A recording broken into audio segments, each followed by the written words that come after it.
Ren from Hallowed Be Thy Game, and today I'm going to share with you hated games that I love. Let's check it out.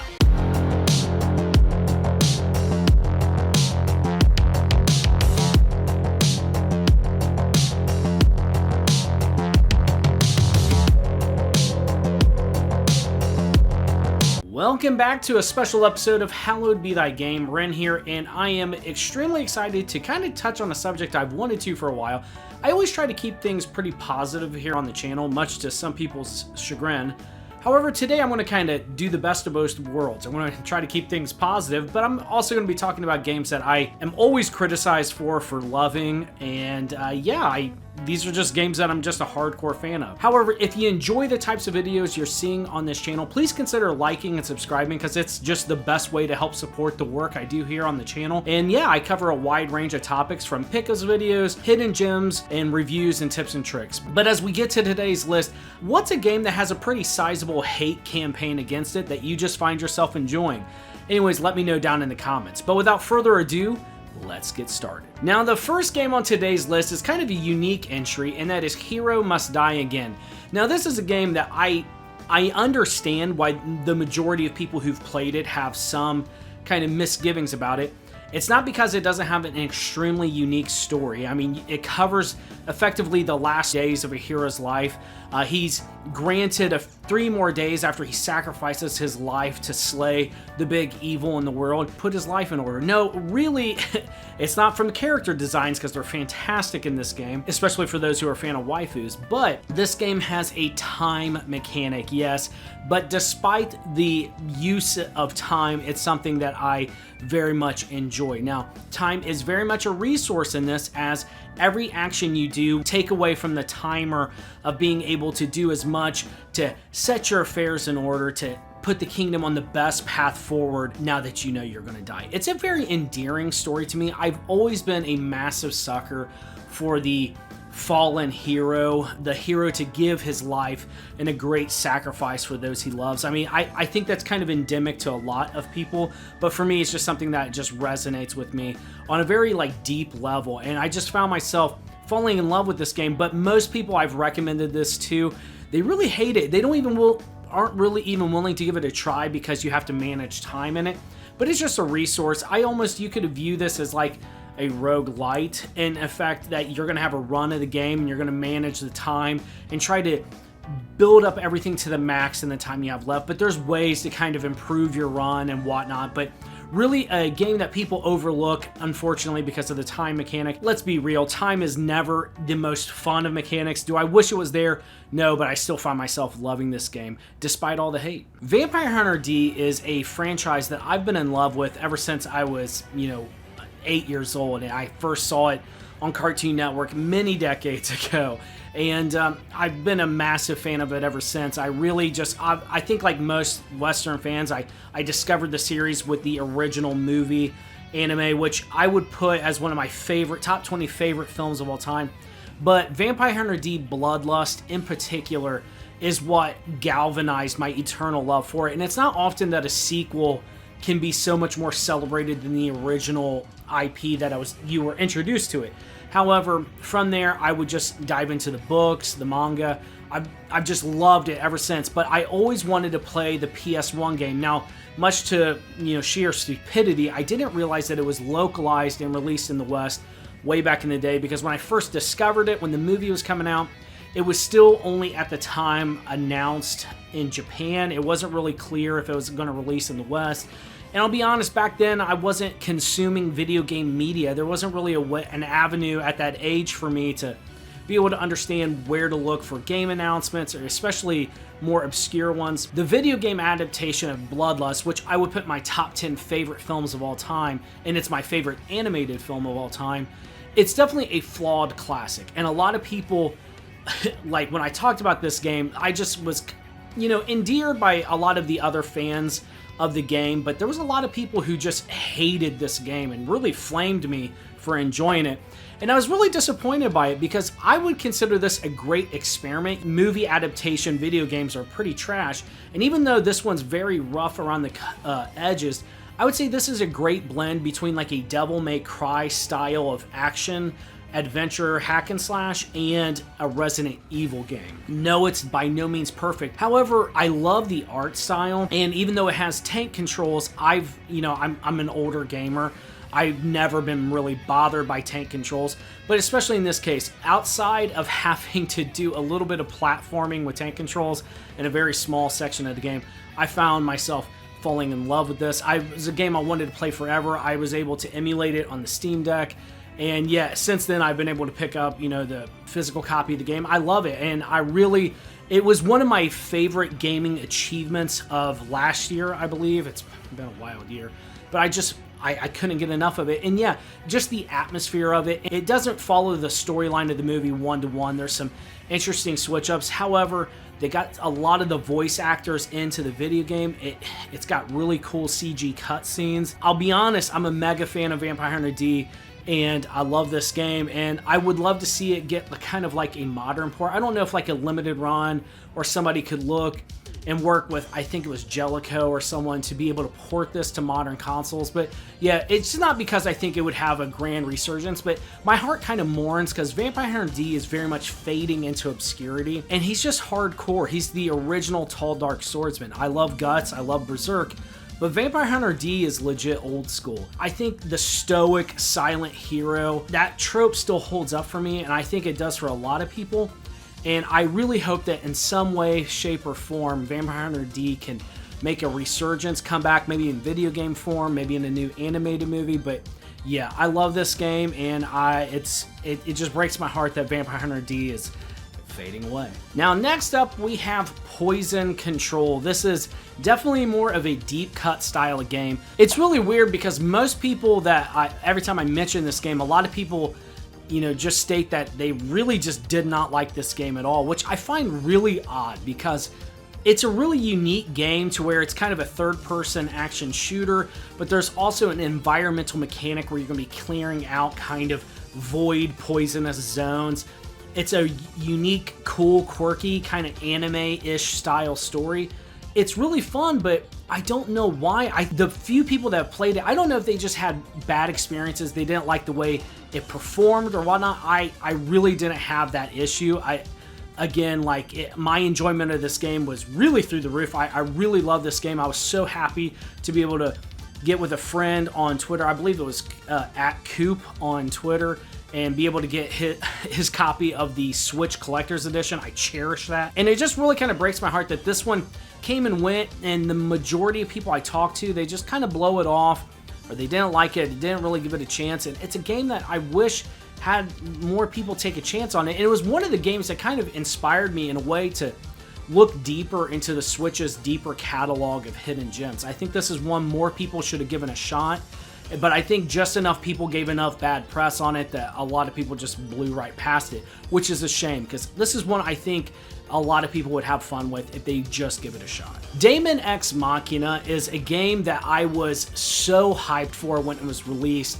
I love mechs, I love the Switch, and here we have a mech action RPG.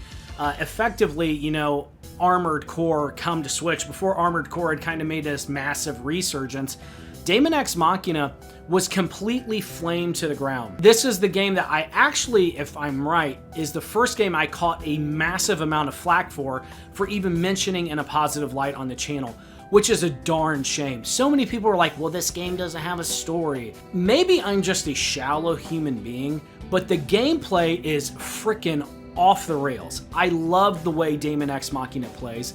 It's kind of a hub. You're effectively like a mercenary. You go out on missions, you blow up crap, you customize your mech. The customization options for your mech are just so freaking sick in this game. The gameplay's smooth, solid, it plays great, and people are over here complaining to me that it doesn't have a story. Call me a shallow human being, but not every freaking game on the planet needs to have, Last of Us 2 levels of introspection and coping to try to convince people it's a great story. Daemon X Machina was exactly what I wanted. Freaking cool, awesome mech customization, and crap blew up when I pulled the trigger. Heck yes, this game slaps.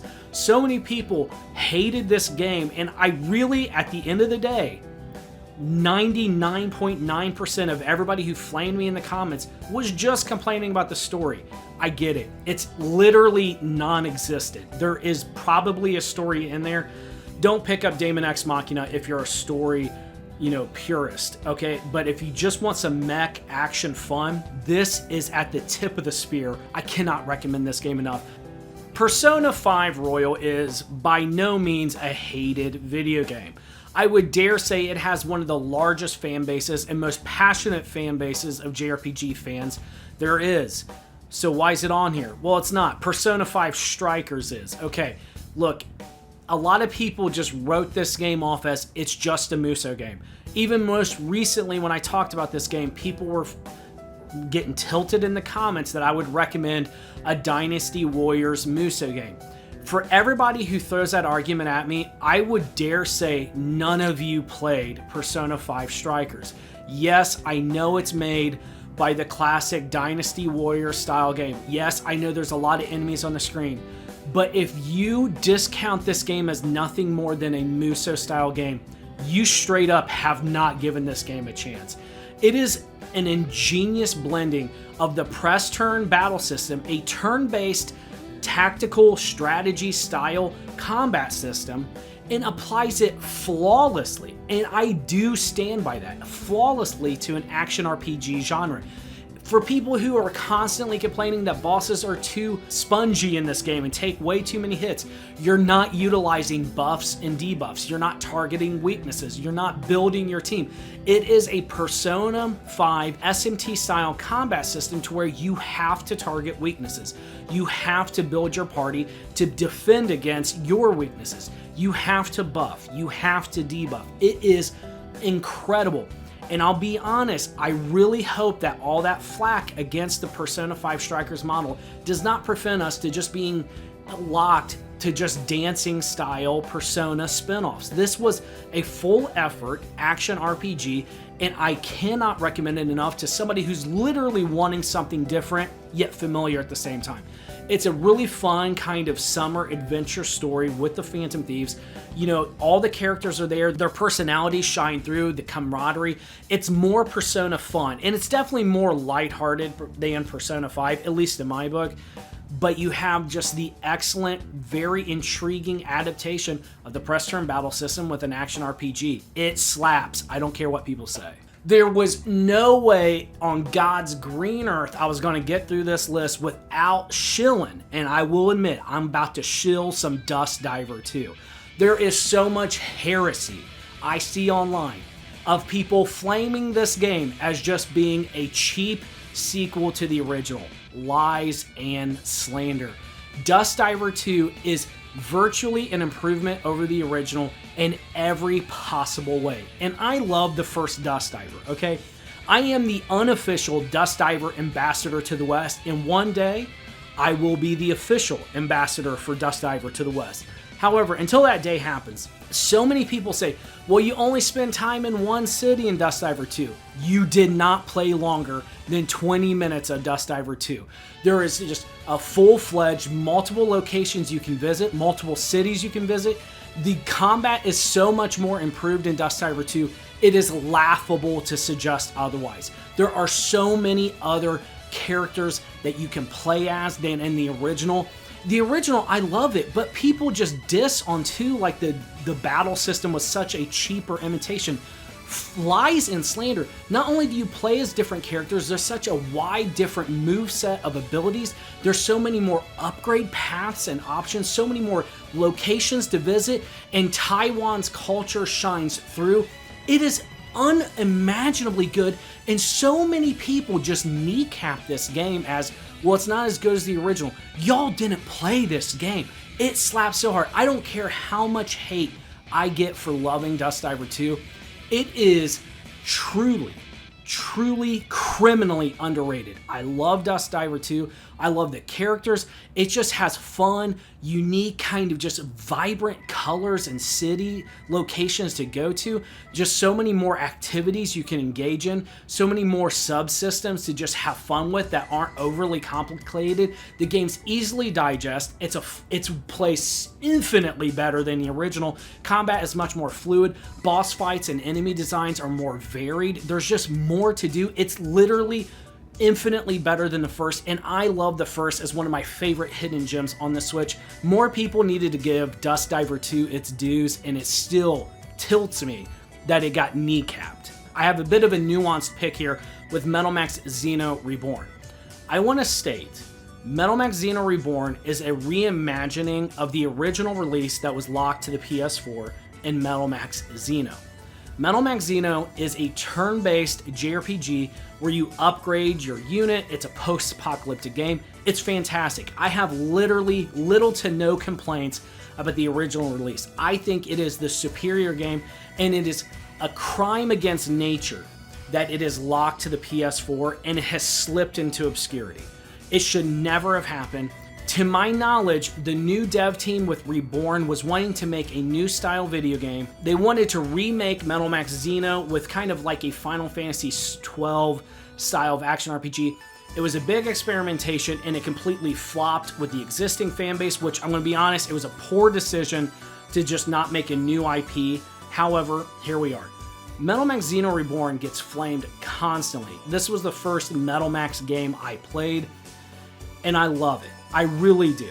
I agree, it does not have much of a story. It's been sucked out. It's mostly like, and I think this kind of appeals more to the MMO addict version of my brain, to where you have this open sandbox style world, literally, where you're just going to be upgrading your units, going out, destroying monsters and taking down missions, coming back, upgrading your tank, finding new chassis or cannons, or finding new items or new members, going out into the wasteland to save. This post-apocalyptic JRPG is for me. Now, I say this is a nuanced pick because I believe what's weird is as I've gotten more traction on my Metal Max takes and videos, I get people who've played the original and say it's trash too. And I'm like, there's no way.